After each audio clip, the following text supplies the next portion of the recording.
my trip to Mardi Gras, and just so happened, just like how it is here, everybody just sitting down having a good time.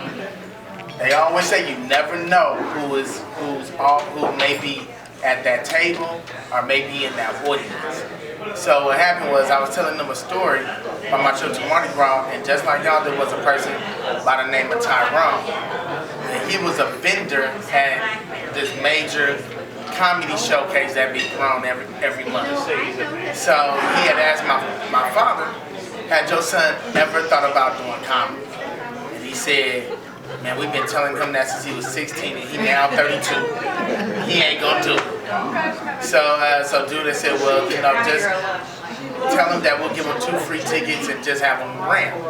So I was still no, but the last thing my pop said to get me change my mind was, son, there ain't too much stuff I believe in, ain't too many things I believe in. But you making a living off of people laughing, off of making people laugh, I believe in that.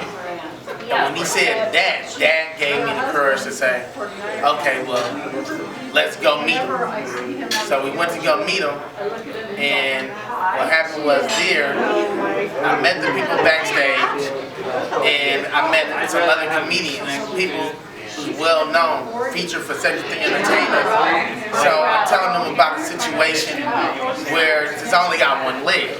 So I'm telling them a situation about how I always wanted to get with a female, but she don't find out until later on that I got one leg. So that was like something on my bucket list, and I was able to cross it off. So dude thought it was very funny. He was like, had my manager, had to speak to my manager, Rick Sullivan. And I was like, yeah, I spoke to him. So we ended up, so when he told me that gave me the courage to get on top of the microphone. So my first time going inside a microphone, doing comedy, I didn't think I had done that well until I got to the bar.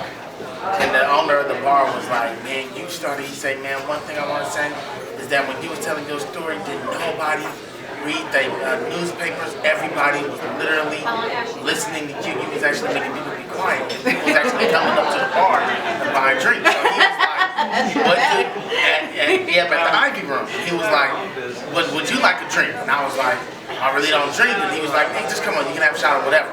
So I was like, okay, well, let me get the Hennessy XO.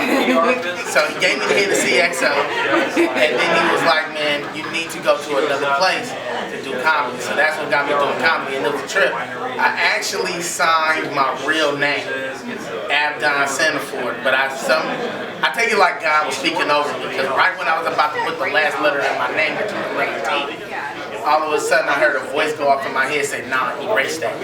Put down legs, spell it with 2 G's because you wish you had 2 legs. And then comedy, it's all about your delivery. So Carl Malone was known as the mailman, so I was like, Malone. And that's how Legs Malone came and was born and now doing comedy.